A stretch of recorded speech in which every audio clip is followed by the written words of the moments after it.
Hi ಎಲ್ಲ cine ಪ್ರಿಯರಿಗೂ ಈ ನಿಮ್ಮ ಫಿಲ್ಮಿ ಚಾಟಿ ಮಾಡುವ ನಮಸ್ಕಾರಗಳು. ಅಮೃತಧಾರೆ ಸೀರಿಯಲಲ್ಲಿ ಏನಾಗ್ತಾ ಇದೆ ಅಂತ ನೋಡೋಣ ಬನ್ನಿ ವೀಕ್ಷಕರೇ. ಗೌತಮ್ ಹೊಸ ಸಾಮ್ರಾಜ್ಯದ ಹೊಸ ಅಧ್ಯಾಯ. ಒಂದು ಕಡೆ ಗೌತಮ್ ಝೀರೋದಿಂದ ಮತ್ತೆ ಹೊಸದಾಗಿ ಸಾಮ್ರಾಜ್ಯ ಕಟ್ಟಲು ಹೊರಟಿದ್ದಾನೆ.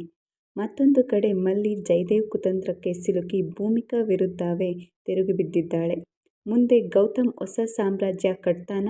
ಮಲ್ಲಿ ಹಾಗೂ ಭೂಮಿಕಾ ನಡುವೆ ಬಿರುಕು ಮೂಡುತ್ತಾ ಭೂಮಿ ಮುಂದೇನು ಮಾಡ್ತಾಳೆ? ಇದೇ ಸದ್ಯಕ್ಕಿರೋ ಕುತೂಹಲ.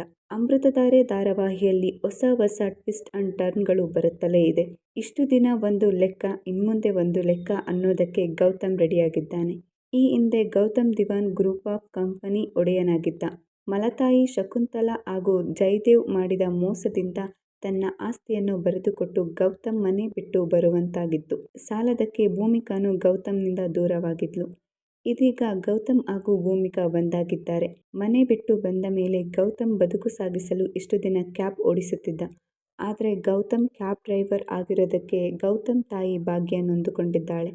ಈ ಬಗ್ಗೆ ಗೌತಮ್ಗೆ ಹೇಳಿದ್ದಾಳೆ. ಗೌತಮ್ ಕೂಡ ದೊಡ್ಡ ಸಾಮ್ರಾಜ್ಯ ಕಟ್ತೀನಿ ಅಂತ ತಾಯಿಗೆ ಮಾತು ಕೊಟ್ಟಿದ್ದಾನೆ.